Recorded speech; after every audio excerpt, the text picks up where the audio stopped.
So lately I've been talking a lot about these grifters on the right that have been dominating YouTube as of late, who basically do nothing but talk about how the next popular thing that's coming out is going to be woke and bad and it's going to fail, and they upload like 1,000 videos about the thing. They milk a bunch of money off of people who aren't going to watch the movie or show or whatever it might be, hate watching the movie sort of through their videos. It's a very common thing. You see people like No Bullshit, Mahler, Critical Drinker. They become very big in doing this. Like, there was also, The Quartering is very big in this sphere and does a lot of those videos. Geeks and Gamers, Nerdrotic. They're all the same. They're all just a bunch of grifting hacks. And they lie. That's the thing. They don't just, like, complain about thing being woke. Now they've started to evolve their criticisms to be attempts at actual movie review criticism. But it's always bad, and sometimes straight up lies. Mahler isn't exactly anti-woke, though. Guys. Let me Google EFAP, and let's look at some of the guests that they tend to have on EFAP.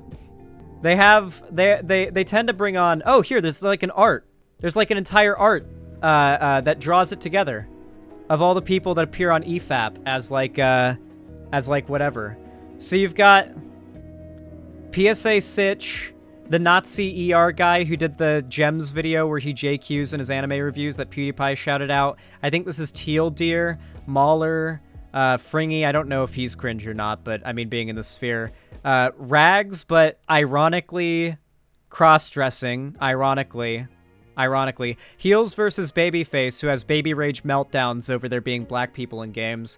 Geeks and Gamers, who has baby rage meltdowns over there being black people in games. JXE for some reason. Don't know who this is. I think this is like Dishonored Wolf, who's also like one of those cringe heads. Nerdrotic.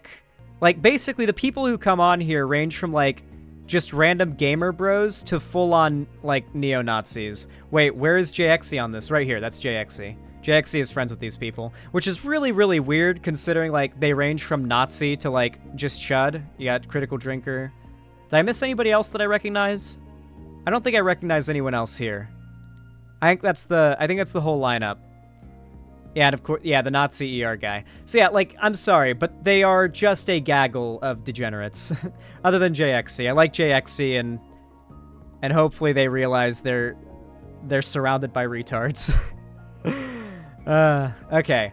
Anyway, as I was saying, though, I have been disappointed by the lack of broader mainstream content dismantling these very dishonest, circle-jerky hate videos. But recently, a channel called Pillar of Garbage has started to get pretty damn big and popular within the, JXE is a bit sussy? Nah, JXE... Listen, as far as takes and beliefs, I've never heard JXE have a bad take, other than, like, I guess I don't have a problem with those creators. Would be the only take I have an issue with from JXE. But, like, from everything... JXE's had some of the best criticism and takedowns of Hassan, I'd say, as well, which is pretty damn good. Like, yeah, just overall, like, besides those associations, JXE is not sussy. I don't know what you're talking about. Regardless, though, there's a channel that I've started to watch a lot lately. I really enjoy it. It's called Pillar of Garbage, and I feel that I should send some support their way because, as it turns out, apparently I have almost as many, if not... Wait, how many? I have more subscribers than Pillar of Garbage? Yeah, I have more subscribers than Pillar of Garbage, which is crazy because these videos get a lot of views, Pillar of Garbage's videos, but somehow I have more subscribers than them, despite their videos being as good as they are. So, with that said, I'm going to encourage as many of you as possible to go over to Pillar of Garbage's channel, and go subscribe, please. Here, actually, I'm going to link you the very video that we're going to be watching today, about the Critical Drinker's review of Barbie. Damn, I put the timestamp version in there. Listen, I pre-watched the video a little bit, like halfway through, okay? Don't give me shit for pre-watching to halfway through. I tell you guys if I pre-watch. But I wanted to watch the rest of this on stream with you guys, because I also did get a few recommendations to watch this on stream, so I only watched to around, like, 6 minutes in or so. With that said, though, Pillar of Garbage made a video about the Critical Drinker's review of Barbie. I don't really remember much from what I watched of it, because to be honest, I was watching another video, or not watching another video, I was playing a game while listening to it. So I practically haven't seen it, because I genuinely don't remember much from this video, but I haven't even seen the Critical Drinker's review of Barbie, and my goal here is not to just react to the Pillar of Garbage's video, but to commentate on it and add to Pillar of Garbage's arguments. Because I love Pillar of Garbage's videos. They make great arguments. Can we just say Garbage Pillar? I don't know. We'll call Pillar of Garbage Pillar for short. I love Pillar's videos. I think they're really, really good. And they make really good arguments and put into words a lot of arguments that I otherwise don't think I could have on the spot. However, I have things I want to add on top of it, and I want to direct people, like new people, to Pillar's channel. So, go send some support, go like, go comment, go subscribe over there, and let's check out this video, because I want to see the Critical Drinker get torn a new one, and maybe even assist a little, you know? A little bit of assisting in tearing open the Critical Drinker's new hole. Is Barbie garbage? Barbage, if you will. Was it sold to audiences under false pretenses? And if so, is there a danger here? According to a recent video from I should mention I have not seen Barbie yet. I need to find me a bad bitch to take to the movie theater to watch Barbie with. I haven't found any yet, so I have not seen Barbie yet. It hasn't happened. I heard it's good, though. Spoilers, Zan? I don't care. Everyone's favorite YouTuber, the Critical Drinker, the answer to those questions is an emphatic yes. The truth, though, isn't quite so simple, and in fact, that video says a good deal more about the drinker and his critical practice than you might have thought. Join me as we wade through a truly baffling review and investigate the way the drinker continues to mislead his audience, the way contentious narratives are invoked to disguise poor criticism, and the way this video illuminates the fundamental dilemma at the heart of the Critical Drinker's channel. Let's get into it. The drinker's video starts, and well, a good example of what they do is that they start the hate brigade before the show or movie even drops. You've noticed that, right? Like right now, there's this new Teenage Mutant Ninja Turtles project that's coming out, and like the Quartering, Keemstar, Critical Drinker, all these grifters are claiming that they made what's his name gay. They're like their mentor. I can't believe I'm forgetting his name right now. You all know. Splinter, yes. They're claiming that they made Splinter gay, which is just not true. Like, they literally did not make Splinter gay in the show. They just, like, it just started from a 4chan thread, and then that spread around as, like, a rumor, and these people continue to repeat it as if it came from any form of an official source, but also now we know it's not the case, but they still say it. So they will literally just lie. For example, they said that Abby in The Last of Us was trans. I've literally told people like recently, Abby from The Last of Us, the muscle lady from the trailers, is not transgender, and they're surprised because they had been just fed nothing but like hate coverage of the game that was from transphobes and right-wingers that had convinced them, yes, okay, that's the trans character, when that's just a blatant lie. The right just lied about that, and then the game came out, and they kept lying about it because none of them played the game, and they don't know that Lev is the trans character. He's a trans man. Well, trans boy, I guess you'd say, because he's a kid. And Abby protects him like fucking Kratos. So, yeah, and still to this day, Laura Bailey receives harassment. She was the mocap and voice artist of Abby from The Last of Us, and she still gets death threats and harassment to this day. And much of that harassment and death threats come from the audience of people like the Critical Drinker, Nerdrotic, Geeks and Gamers. They rally up and build these hate brigades that then go and harass the actors. And what they love to do is make videos about how the actors are woke and the actors are awful. And since the strikes happened, they love talking about how the actors and writers don't deserve pay. They're actively demonizing the actors and writers and people who worked on the projects now, saying they shouldn't be striking, they should lose the strike, they don't deserve equal pay, and saying that the modern Hollywood writers should be paid less and that they're actually overpaid. So they're just like actually evil grifters. They basically just peddle hate and evil for immense profit. It ends with the accusation that Warner deliberately misled the public as to the character of their film. You guys really pulled off a miracle with this one, successfully duping all of us, including me, into believing that Barbie was going to be just another colourful, light-hearted, easygoing family comedy. There's no way on earth that the Critical Drinker did not do any negative coverage of Barbie before it came out. There's no way. This is from the trailer, by the way. You guys ever think about dying? Wait, That's him. That's him talking about the trailer. That's him before the movie came out talking about the trailer, by the way. I'm sorry, I misinterpreted that. That was him prior to the movie's release speaking, saying he got tricked, reacting to the trailer. So yeah, he did shit talk the movie before it came out. Good to know. Anyway, the drinker really hits this idea hard, hammering it home near the end in a way he doesn't often tend to do. Barbie really is a wolf in sheep's clothing, tricking people into watching it by promising one thing and delivering something very different.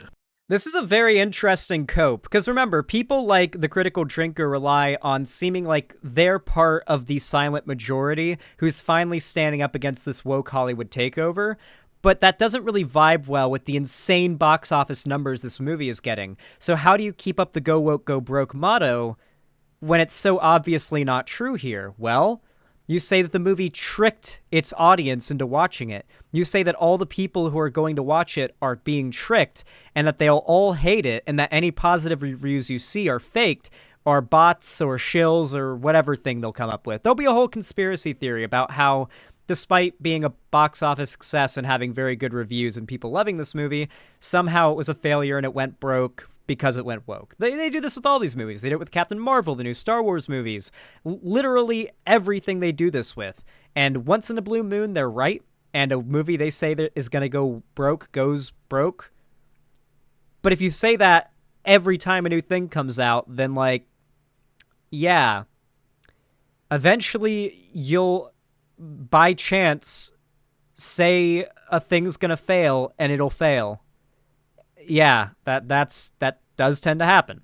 And I guess that's the thing that really struck me about this film. A lot of parents will have been duped into taking their daughters along to watch this movie, probably expecting the kind of breezy, colourful, family-friendly movie that was advertised, only to find them... So the nearest thing the drinker's video has to a thesis... Well, it doesn't really... Okay, I've seen the trailer for this movie. It doesn't really come off as a kids movie or a family movie.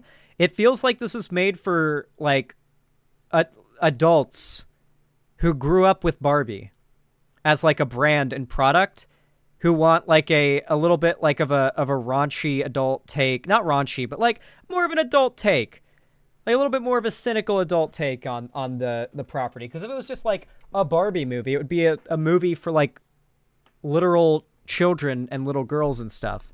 But they wanted to make one that would appeal to adults too, so they made it meta and like cynical, from at least what I understand of the movie.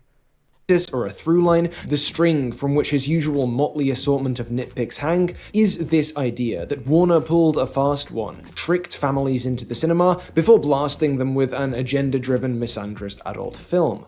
So before we dig into the significance of the drinker taking this angle, let's just check. Is he right? Shit, sorry, I don't know how that sound file got in the mix. Is he right? Well, no. Let's talk about the trailers. I can't play them whole, copyright's a beach, but hey, to make sure I'm not misrepresenting them in my discussion, the one teaser and two trailers Warner dropped for this bad boy that formed the backbone of the film's pre-release PR are linked in the description, so give them a watch now if you fancy. The initial teaser, the only real look at this film the world was given until like 3 months back, was, well, it's the Space Odyssey referencing opening sequence, played, I think, in full. The right lost their shit over this ad. I remember when this ad dropped on Twitter.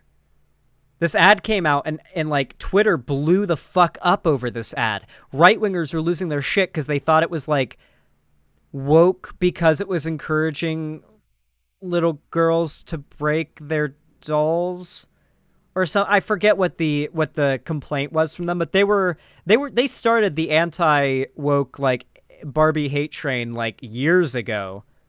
Yeah, Barbie was made by Mattel, not Hasbro. That is true. And the funny thing as well is that I've shot multiple guns also made by Mattel.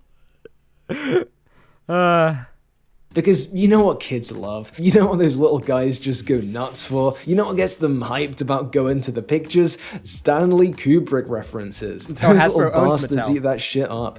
But surely that's not the whole teaser. Well, no, of course not. There's also a 5-second montage of random clips closing it out. So, you know, at this point, is Barbie setting itself up as a lightweight... I will say, the setting of this movie is just Palm Springs. Like, I'm not even joking. Like, the setting of this movie is just Palm Springs in real life. If you go to Palm Springs, it will just be the setting of this movie. Kids flick, or is it maybe signaling it'll be a more thoughtful and adult affair? You'll have to decide that one, I guess. And those random clips focus on the cast, show off Margot, Like, unironically, that is Palm Springs right there. I guess. Oh, and wait. those random clips focus on That is just Palm Springs. If you've been there, then you know. Barbie is from Malibu. That's in, like, LA, right? Not too far, but also this is just what Palm Springs looks like. Actually, Palm Springs looks like Nuketown. Can I show you guys what Palm Springs looks like from the sky? I mean, this is kind of a weird angle of not the whole city, but, you know, it'll do. Look at this Nuketown-ass shit that I lived in for 3 years. That's a golf course, like, gated community there, I guess. Just in the middle of the fucking desert and surrounded by snowy mountains. Crazy shit, dude. Anyway, that was quite the stun lock, but seriously, Palm Springs, like, it looks a lot like this setting. It just gives me that vibe. I'm excited to watch the movie. I do like the aesthetic of it being, like, a blown-up, like, playset type plastic thing. I don't know. There's something about it that's, like, kind of liminal and cool. I like it. the cast, show off Margot Robbie, Ryan Gosling, Simu Liu, and plenty more. Emphasis on celebrity, on a sort of star power adults care about, was a staple tactic. Maybe the staple tactic of the film's publicity. But maybe I'm wrong. Maybe that doesn't sink this guy's thesis. Maybe the only thing kids love more than a Kubrick reference is recognizing their favorite SNL alumni. Yeah, anyway, the rest of these trailers gesture toward a— Yeah, it's unfortunately a lot of the right-wing insanity around this movie is essentially just based on the idea that this movie's made for kids and that this will brainwash kids into believing woke things. So a lot of their argumentation's just, this is for kids, this is for kids, this is for kids, and it's like, no, it's PG-13. It wasn't made for kids. It's not a family movie. It's not like, no. A similar direction. I think that's fair to say. I mean, you might look at the trailers and see the sex jokes and the 80s folk song sing-along. You might see a project driven more by star power than by its somewhat passé IP. You might see Barbie say she's been thinking about death. You might see a film, the premise of which isn't light-hearted, easygoing Barbie fun time, yay, but is instead very clearly a complication or subversion of the light-hearted, easy. I was really hoping we'd see more conservatives losing their shit like they do about any women in a movie with Barbie with this. Like, I was hoping in a trailer or something there'd be one frame where it's like she's turning and her jaw's like, as she's turning or something, and they'd like take that frame and try to push this idea that they've uglified Barbie. I was really hoping they'd take that angle so we could like watch as the right, and they would do that. They would, if they could get like a single frame. But then they would at the same time be shit-talking the actress who plays Harley Quinn in those new Suicide Squad movies, who like the internet has been simping for years now. So it'd just be a losing battle. So they had to just abandon that general like they would have gone down that road, but then they'd have to try to call Margot Robbie mid, and that's just Zan, you haven't seen that? Wait, are they actually trying to call Margot Robbie mid? They're actually doing that? Dude, on Twitter, people are calling her mid. I've been cut off by a significant, I have been cut off from a significant amount of the world's retardation simply by being permanently banned from Twitter. Going Barbie fun time, yay, you might expect when hearing the phrase Barbie movie. A film that looks to be family friendly, sure, but not necessarily family oriented. Not a kids film, but a film kids can enjoy alongside their parents. You might look to the trailers and see all that, or you might not see it. The drinker certainly didn't, or at least he claims not to have. But on balance, I'm going to say yes. That big idea he opens with is pretty clearly a misrepresentation of the film's PR, and I don't anticipate a lot of pushback on that. If that's granted, then yeah, bro looks like a clown, but more importantly, great news! We can proceed with the video and get on our way toward the conclusion. That payoff's gonna be a doozy. But here's the thing, the quality of and intentions behind the rest The big issue with arguing with videos like this, not Pillar of Garbage's video. We love Pillar of Garbage. The problem with arguing with people like the Critical Drinkers content is because they always start their argument, their line of argumentation, from a false premise that you can't stop. You can't operate on like arguing against the other arguments they make because it's all based on a false premise. So I'll argue against one of this guy's videos, and he'll start by saying something like, Barbie is a children's movie. Okay, we can argue against that point. And then he'll say, because it's a children's movie, it's bad for kids to watch because of the woke messaging.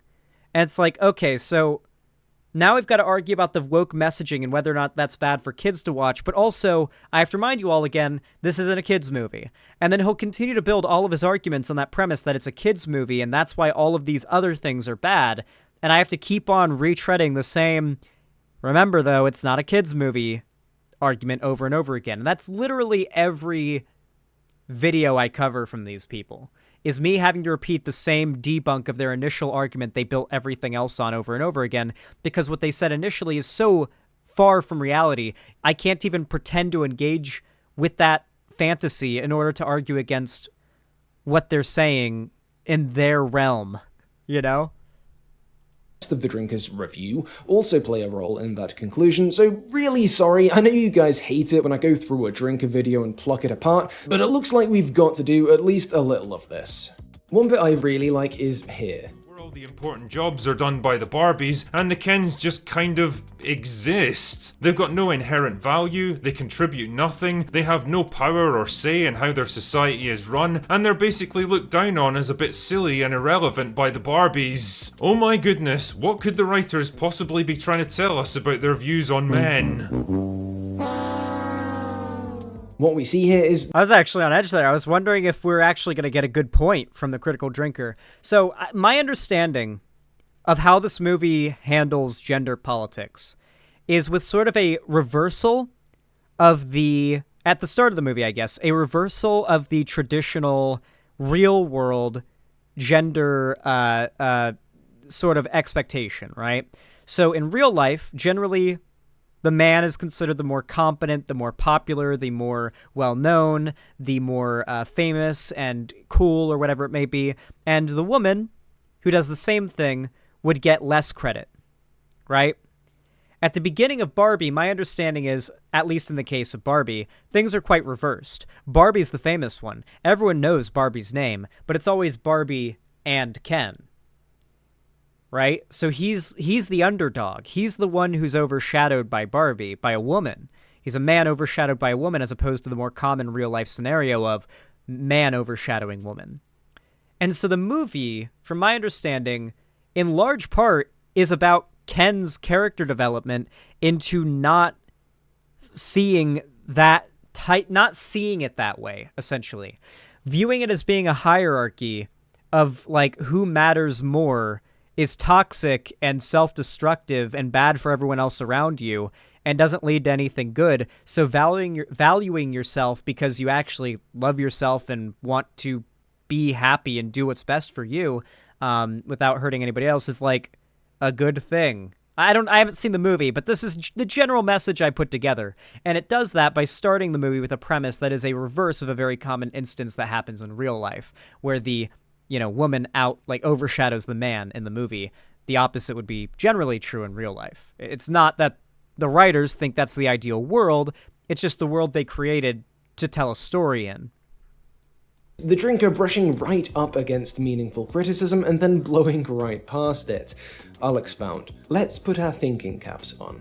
In a film about femininity and Barbie Land is like that because the world is played by girls and the Kens are meant to be side companions to the Barbie's main character, yeah. About female existence under patriarchy, this idea the film plays with now and then, that Kens are eye candy, are peripheral, that they don't get an equal slice of the pie, what could this mean?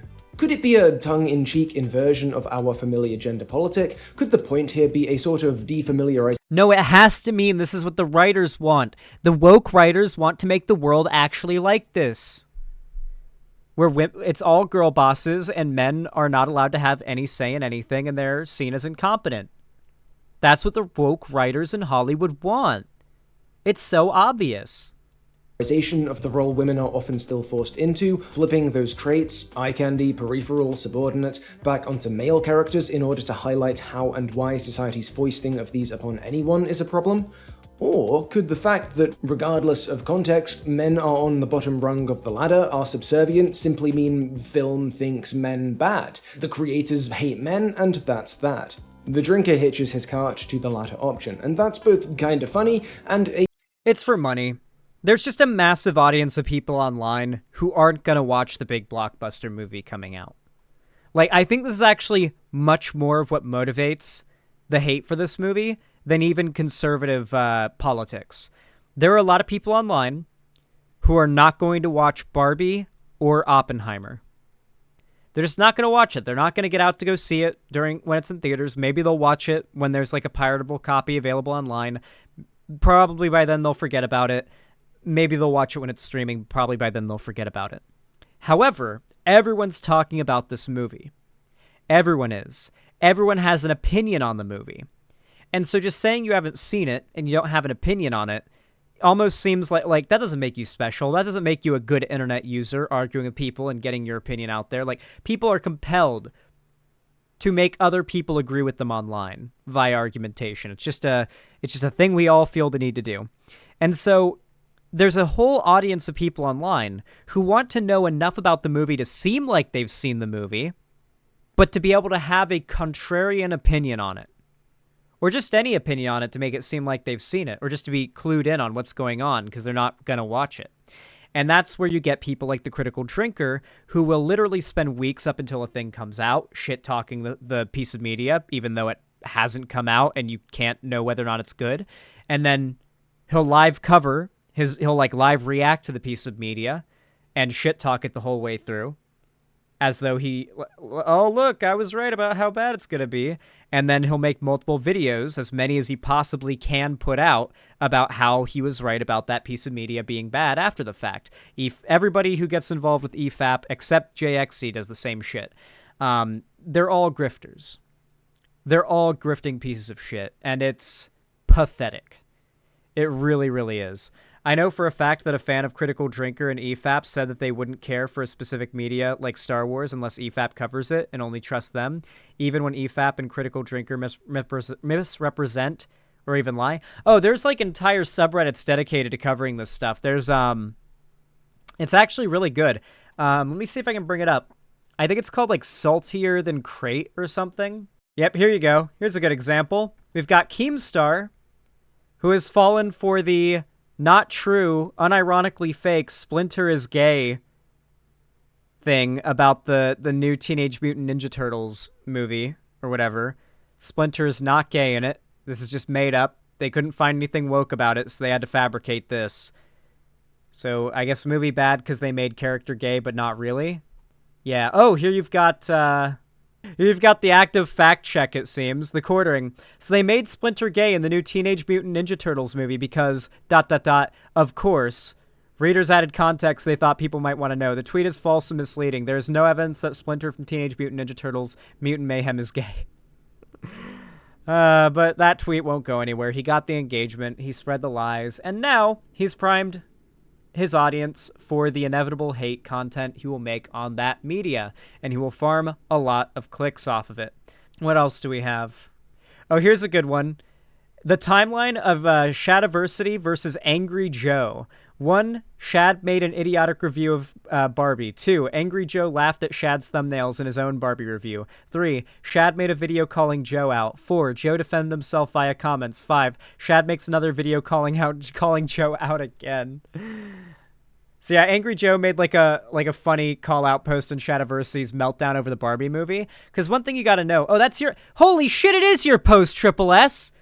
Wait, Triple S 034. Yeah, that's you. Look. This is you.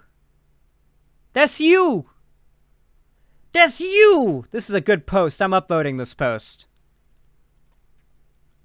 Look at this shit. Good job putting this together, Triple S. What are the chances you'd be in chat? Literally, I'm just scrolling through a random subreddit, and I bring up a post, and like I read one, and the person who wrote it just so happens to be in chat. That's fucking crazy, dude. That's wild. What a small internet we live in. Love your stuff, bro? Hell yeah. Love your stuff too, clearly. You've got like Shadiversity's original cringe-ass thumbnail, Barbie the movie, man-hating trash. Then you've got Angry Joe and his friends like making fun of Shadiversity's insane meltdown schizo coverage. And then you've got Shadiversity's first response. Then you've got Angry Joe's comment making fun of him that I'm not going to read because too many words. And then you've got another response from Shadiversity because he's mad and he needs to like farm as much content as he can off of this. He needs that money. What else do we got? Here's an interesting thumbnail from Sael. Woke, fat, ugly, ESG. I don't know what that's supposed to mean. I'm forgetting if that is a thing that I know. I'm pretty sure this is referencing that fighting game where there was like a 16-year-old character who there was like a panty shot of in, and they changed that because why would they have that in the game? And then the right got really mad about it because they couldn't look up at the panties of the 16-year-old girl anymore. And then there's this screenshot of Aloy from Horizon that they like to use, where I guess the light makes her face look round, so they say she's fat. And then you've got this one screen cap of the character from Fable, I think it is, that they've been losing their shit about saying is ugly, and I don't know who this is or what this is about. Yeah, it really is just meltdowns over not being able to fap to video games, I guess. Oh, this is a cool fucking post. Hold on. Eras of YouTube essayists and ranters. Holy shit, this goes hard. Wait, this is actually a really good breakdown.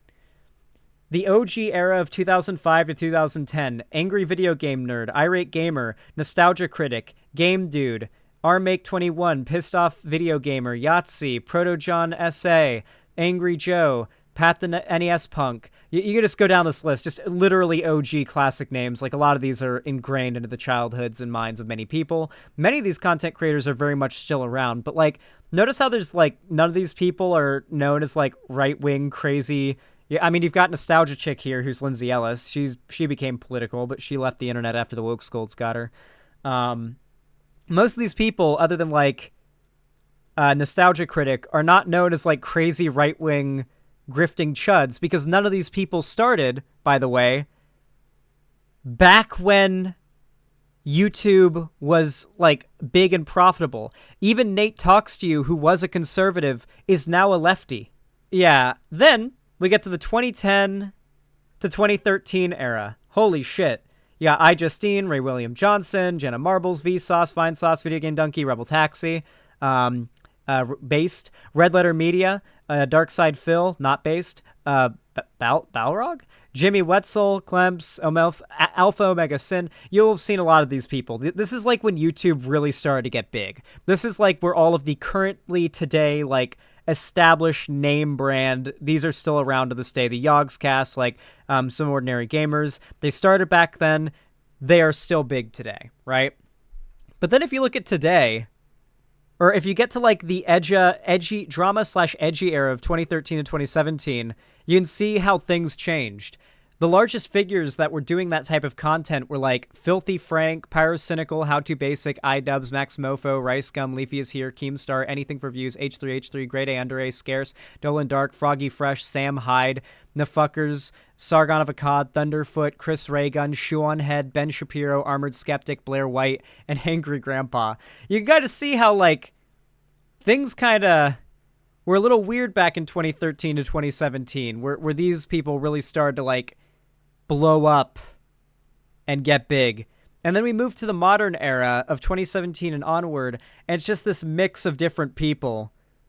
Many of them just being Twitch streamers and stuff, a lot of them being chud content creators. Dr. Disrespect has come out as transphobic and homophobic. Sneeko, KSI's, I'm pretty sure, right wing. We got Vosh and Destiny there. Dream, Tommy in it. It's a really weird, like, mix of people. This era of politics online has gotten weird. Really, really weird. I like that chart.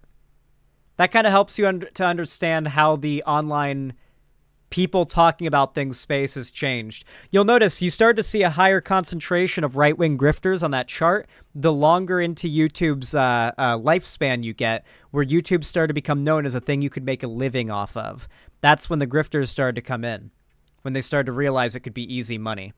A huge missed opportunity to actually say something halfway insightful. See, symbolically speaking, the way Barbie Land works is twofold. The subordination of the Kens shows the drawbacks of our currently existing gender imbalances, while the Barbie's successes show the heights women could achieve were these imbalances not a factor. Yes, I'm not gonna lie, someone with a foot fetish definitely did at least some of the cinematography for this movie.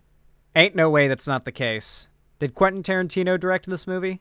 Is an inequality here, but it's one being used to make a point about equality. And crucially, something the drinker seems to miss later on as well, Barbie Land is not the film's recommendation. It's not a blueprint for gender utopia. It isn't reality, it can never be, and it was never supposed to be. Even in universe, it was explicitly created for a purpose. That purpose being the inspiration of girls, to show them what they could do and be personally. That is the idea here, but well, that concept is a little messy. Given the Kens, Barbies, and Allens alike are seemingly endowed with some degree of sapience, or at least the potential for it, Barbie Land's limited opportunities for Kens is a bit troubling. The film kinda hangs a lantern on this with the closing voiceover, but lampshading an issue isn't the same as resolving that issue. So yes, this would, I think, be grounds for a valid One of the Kens looks at Barbie's feet with binoculars. Bro! critique of, if not the film's ideas, and there's this shot then from the at least trailer, the way those obviously. ideas are delivered.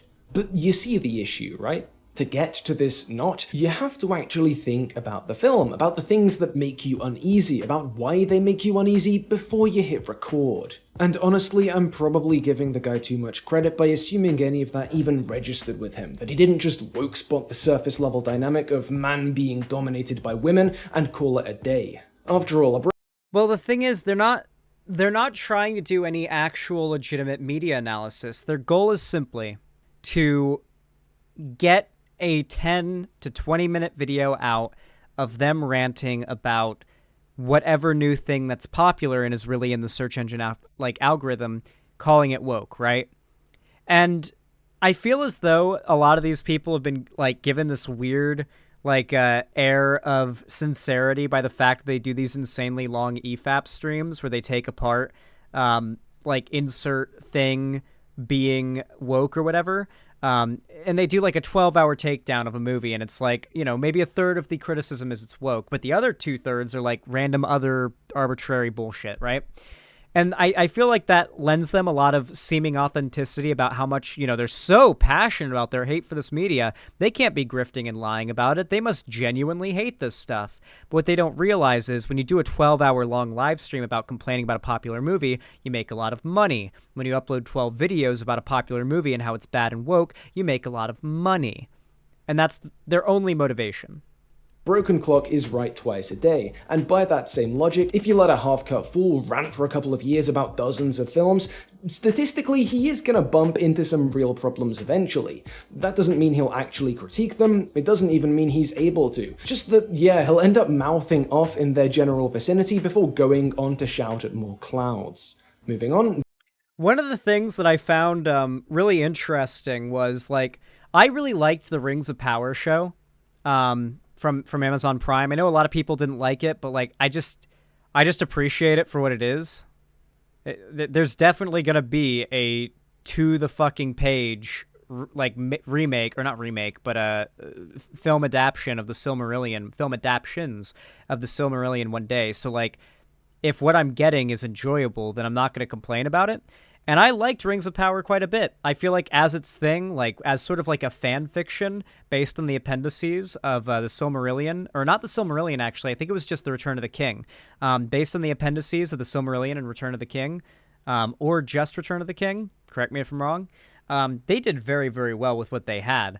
I really liked the show, and something that was interesting to me is I know plenty of people don't like it, but people like the Critical Drinker and a lot of these right-wing people who are covering the show being bad, and they throw in like it's woke, they're virtue signaling, and then go on about ranting about other stuff about why it's bad. But it's clear they're trying to appeal to that right-wing audience with everything they're criticizing in like the thumbnails and titles. And I started to notice that they couldn't even give the show props on certain things that were like, all right, now I know you're full of shit. For example, the music. So, all right, the music from the God of War games, like the 2 new God of War games, God of War 2018 and Ragnarok, literally like award winning. Like some of the best music you'll have ever heard in a fucking game. The music is phenomenal, right? Hypers in chat if you think the music from the new God of War games is great. Think it's well composed, well performed? Does it make you feel emotion? Do you like it? I'm curious, chat.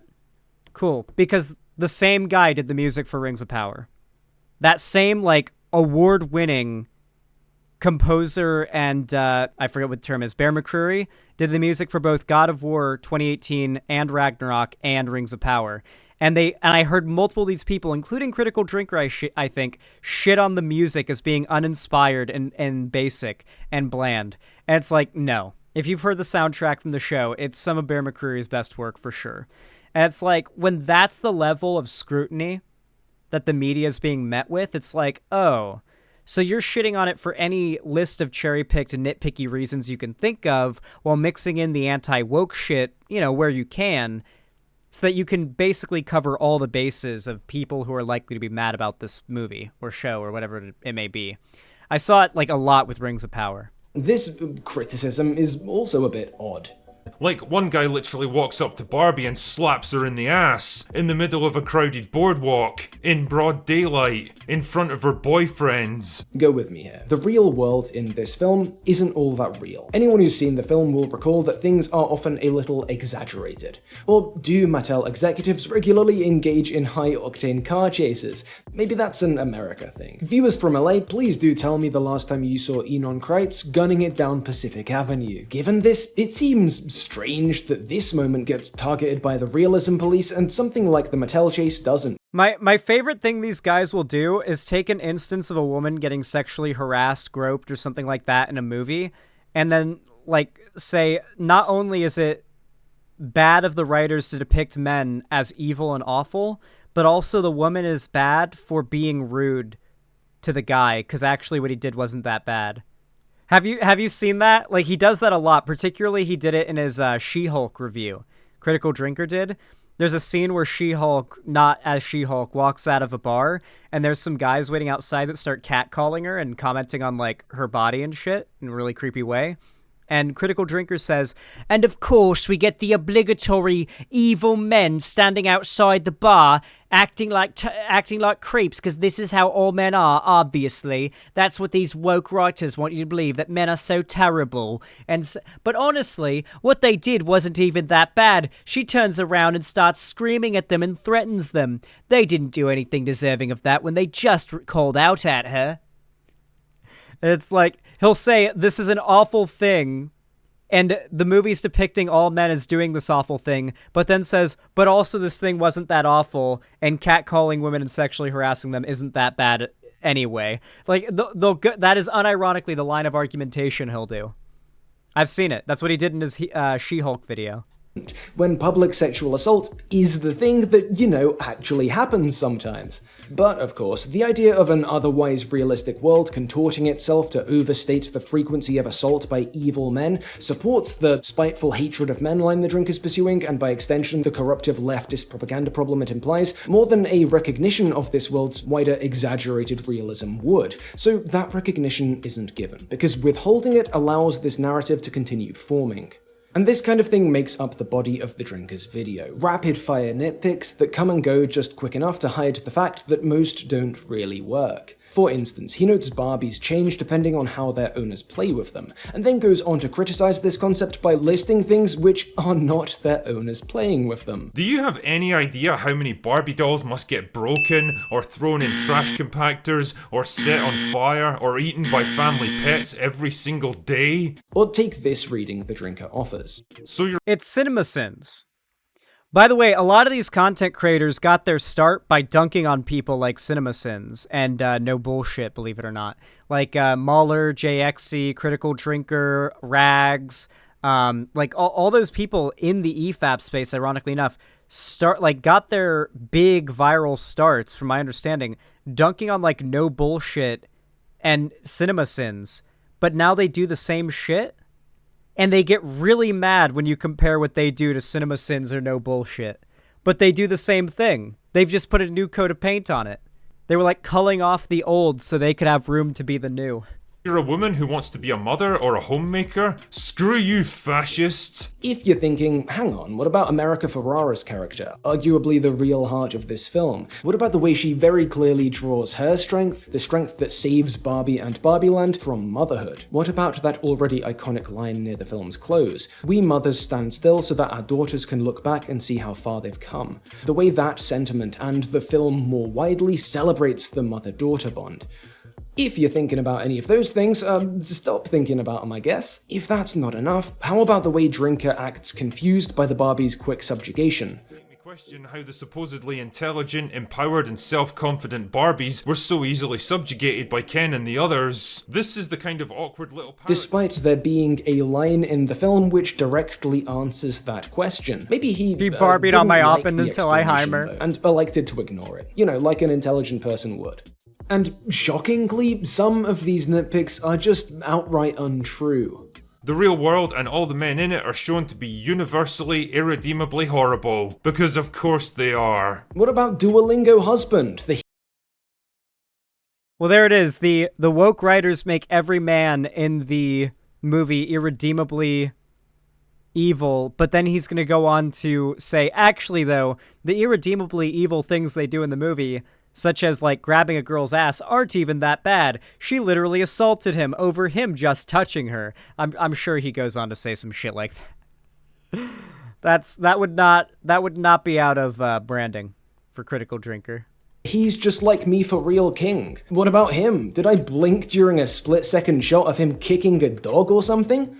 Turns out, if you accuse any of these guys of lying when they demonstrably are, a bunch of their buddies sick their goons on you, so at the risk. Yeah, if you cover these guys' videos, they'll do like a 14-hour-long live stream in a big group call, and some of them will be like popular chud content creators that do just sort of like semi-right-wing media content, like what Mauler and Critical Drinker do. Some will be like full-on right-wing propagandist content creators like Nerdrotic and Geeks and Gamers, and some will be full-on Nazis like ER, and they'll just get into a big call together and like do a big response. They also did it with oh my god, do you guys want to see something funny? This image never gets old. Jenny Nicholson, well, I didn't like Joker. EFAP, responding to Jenny Nicholson's well, I didn't like Joker. 11 hours and 44 minutes.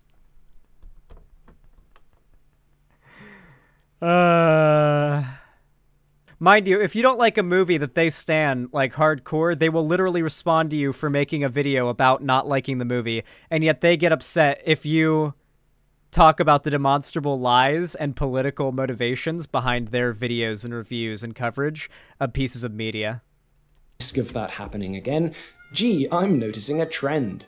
Look, I'm not going to mince my words. This is bad criticism. I don't just mean it's based on misleading or untrue observations, it's also just bad criticism, actively hostile to complex thought. Barbieland privileges Barbies? Wow, I guess that means the film wants us to oppress This movie men. was made by a New foot gender fetishist, roles I'm are sorry. adopted and abandoned quickly by both Kens and Barbies, following guys, their exposure to that LA should business be- patriarchy. That should be what they go against. Right, everybody, I thought the movie was pretty good. This is my Critical Drinker impression, okay?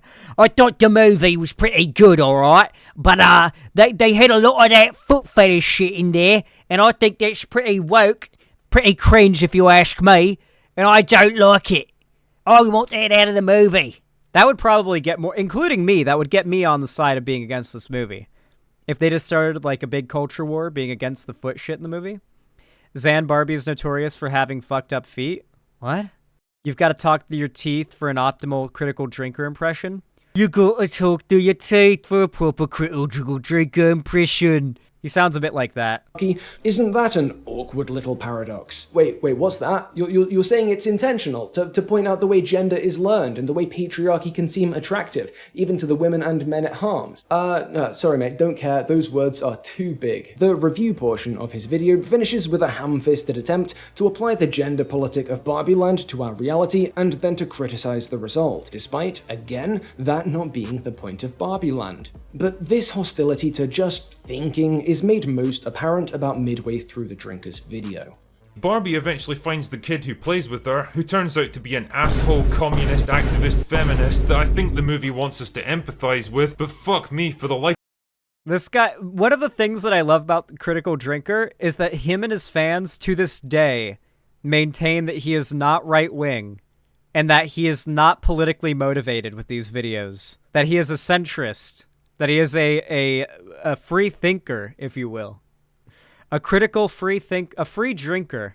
Life of me, I could not tell you why. Let me help you out. Surprisingly, no. We're not really supposed to empathize with the girl who calls Barbie a fascist and makes her cry. Maybe the girl does raise a kind of valid point or two, but she does so in a really mean way, and that's bad. We're not supposed to be on her side.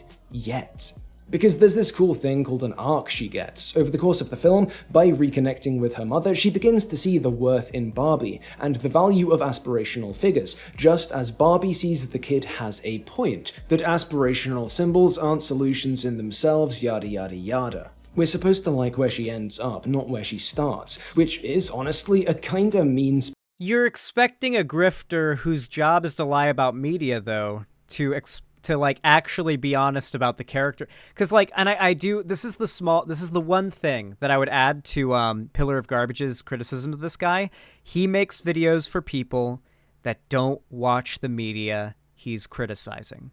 That is the key point.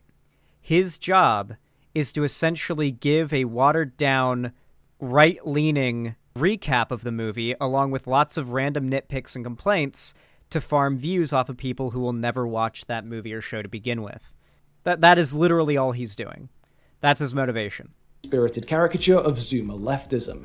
But in a supremely telling moment, the drinker seems to have spotted that caricature, filtered it through the Hollywood is leftist and evil pipe he's got in his brain, and landed on the idea that we're supposed to like and agree with everything nasty the girl says simply because it's couched in a woke aesthetic. That slippage is amusing, and illustrates how thoughtless, how knee-jerk this critique is. Woke means we're supposed to like it, and it's unlikable, so film bad. There is no self-awareness here. Again, this is bad criticism. This is all bad criticism, but it doesn't matter. The opening of the drinker's video lays out that misrepresentation of the film's PR, but it does something else too. It very consciously and very jarringly inserts Barbie into the canon of hated woke objects. Barbie? Something that is hard to debunk is the fact that when conservatives make a video like this, they're making it, most of the audience is going to be pretty young, right? And having just a much less developed understanding of how the real world works, right? You'll notice this is pretty common with Andrew Tate fans, right? You'll see a lot of Andrew Tate fans talking about how Biden should pardon Andrew Tate, and he's cringe for not doing that. Andrew Tate is being held in Romania. That's not a thing that Biden could do, which demonstrates to you that either they're lying about what they think the president can do, or they are genuinely so young and naive about the way the world functions, they don't even know that different countries have their own legal systems, police, and courts, and prisons, and everything.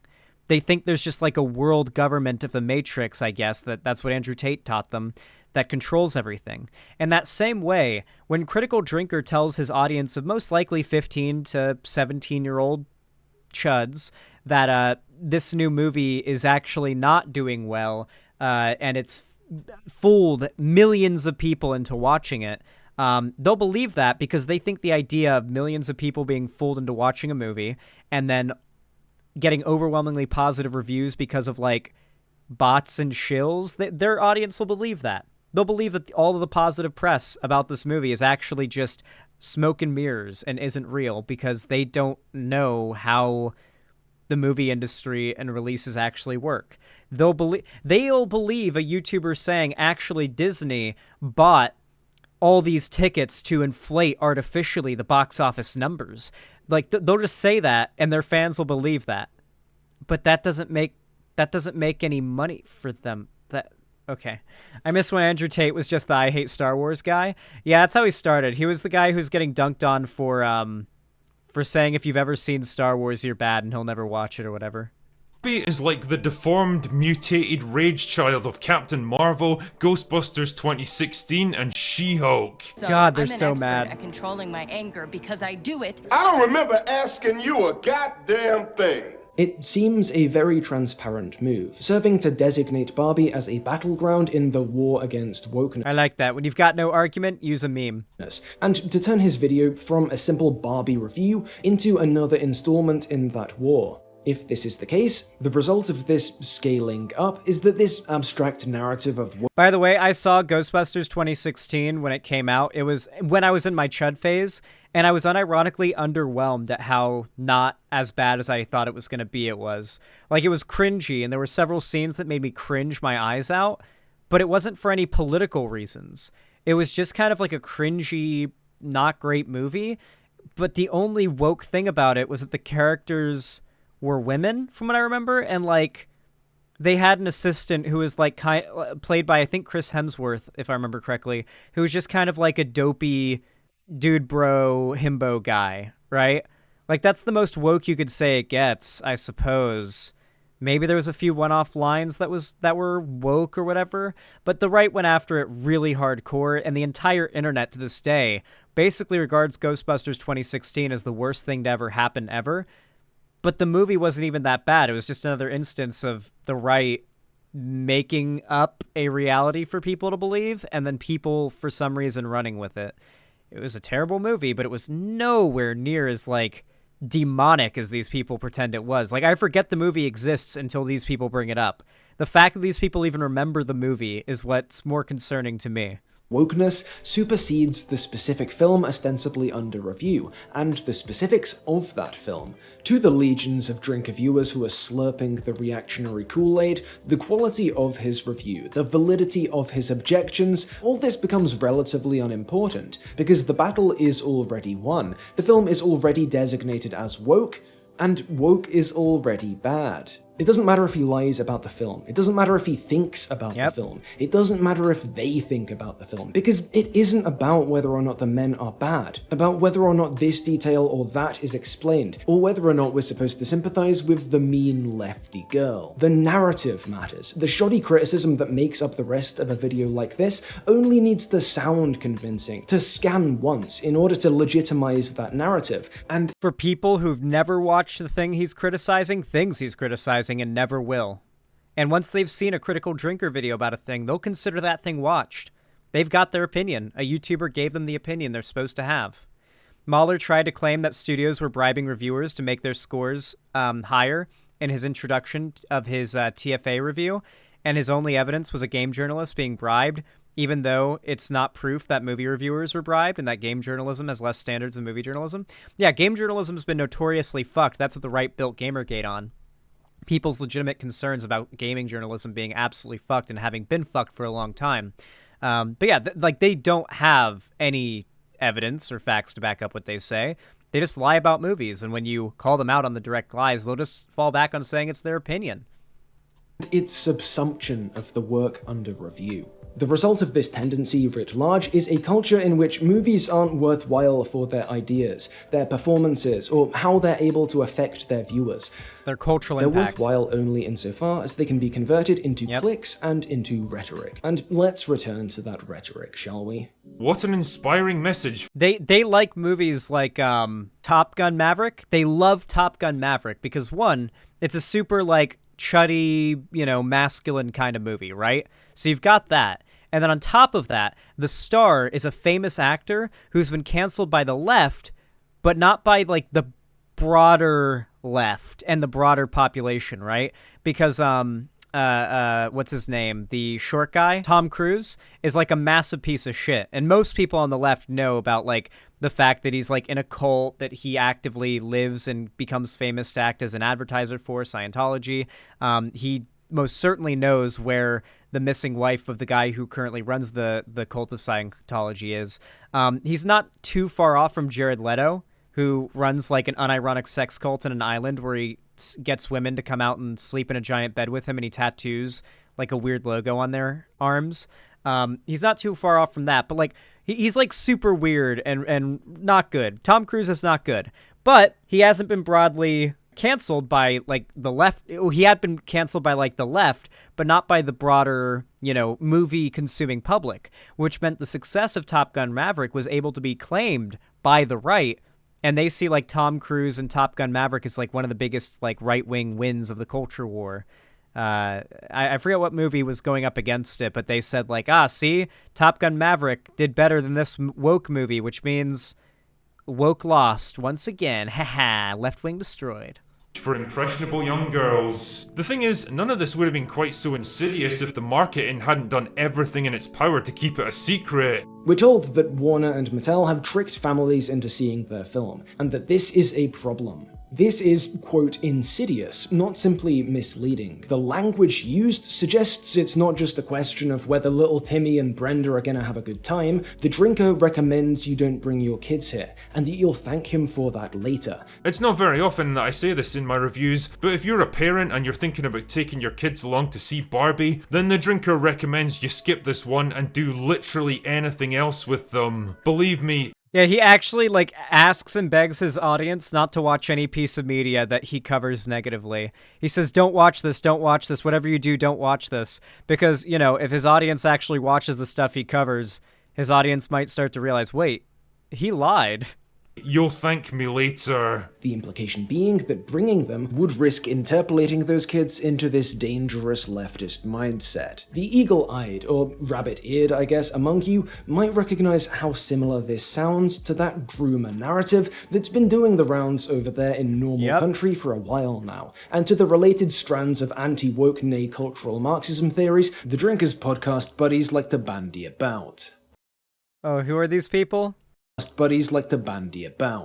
Heels versus Babyface, Geeks and Gamers, Nerdrotic, don't know who this neckbeard is, don't know who this guy is. This is another Geeks and Gamers guy. This guy's also part of Geeks and Gamers. He's another one of the hosts. I don't know this guy, I don't know this guy, I don't know this chick. But hey, let's be generous and allow for the possibility that this similarity is accidental, that this alt-right substrate is a result of oversight on the drinker's part instead of malice or fervor. Either way, the video ends with a recommitment to Barbie as wokeness narrative fodder, and to the idea that it's succeeding because the film's advertising campaign lied. That's interesting. For a while now, as more and more people have... Also, you'll notice Critical Drinker's main criticisms of any piece of media will just be him telling on himself. Roughly 70% of the Critical Drinker's criticisms of a piece of media apply 100% to his own content, and the irony is, it's like having a hot coal on your chest. That's how much the irony burns. Caught onto the reactionary grift, the Barbie question has loomed. We've known for a while that the film would be a financial success, so the difficulty it had posed to your chuds and your grifters, the get woke go broke crowd, was clear. Wokeness in this sense is an intentionally vague and malleable label, as I've discussed in previous videos, but there's really no workable formulation of it that wouldn't include the Barbie film. How, then, is that sacred Woke is anything the right has decided has to be bad to win the culture war. That's all woke means. Mantra to be preserved? How can Barbie's runaway success be anything but an open refutation of get woke, go broke? The Drinker, knowingly or not, though I suspect knowingly, has furnished this movement with an answer. Barbie tricked the world. People were lured to see it under false pretenses. It doesn't count as a counterexample because the trailers lied. As we've seen, that isn't really true. But when has truth ever got in the way of this lot before? The Drinker's Barbie video then might be more than a loose collection of inaccurate jabs. It might be an effective employment of dishonesty, a carefully calculated, almost plausible justification for the continuation of that anti-woke grift his fans so rapidly claim he's not a part of. To be clear though, I am not stating that this is the case. It is a possibility, sure, but there is another one. And that's that the Drinker isn't pushing these narratives intentionally, isn't pursuing an inaccurate framing of the film in order to help the reactionary anti-woke grift continue, and isn't trying to couch his inaccurate review. The only other alternative is that he is seriously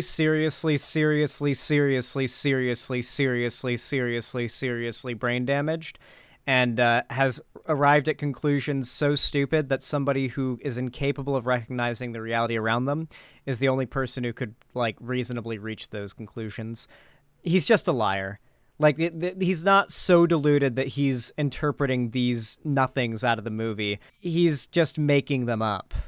You in this sort of Mott and Bailey structure, where flaws and... Maybe he's getting, what is that disease that alcoholics get? Where, like, their brain starts to dissolve and they start to, like, literally get alcohol-induced dementia effectively. Wait, I was joking? It's real? No, like, what I'm talking about is real. Hold on, let me look it up. Yeah, Wernicke-Korsakoff. Wernicke-Korsakoff syndrome is a serious brain condition that is usually, but not exclusively, associated with chronic alcohol misuse and severe alcohol use disorder. So yeah, either he has Wernicke-Korsakoff, or he's just a lying bitch.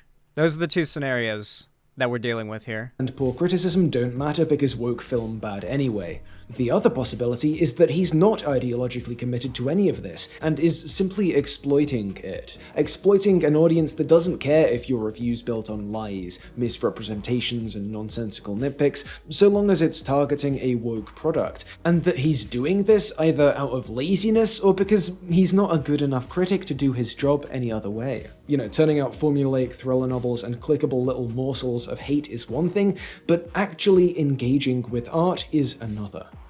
So his Barbie video isn't interesting because it's full of porkies, or because it sometimes plays like he fell asleep in the theatre. It's interesting because it lays out pretty clearly the dilemma at the heart of the Critical Drinker channel.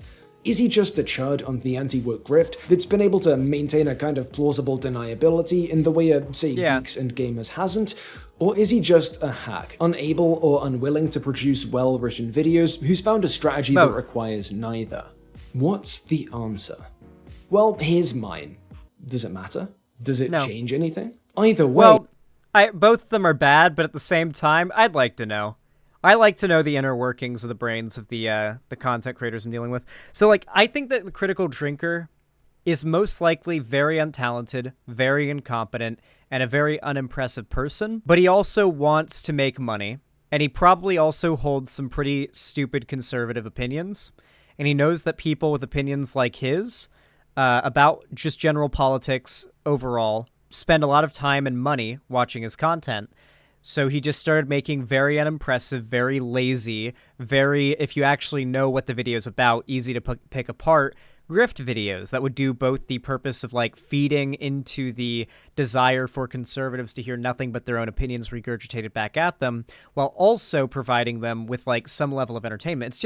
It's no bullshit, same old grift all over again, but as before, Critical Drinker wants the broadest audience possible. You have to be able to bring in normies and radicalize them from there. So he denies being conservative. He tries to maintain this plausible deniability, much like people like those in his sphere have not been able to. Obviously, Geeks and Gamers hasn't been able to do that.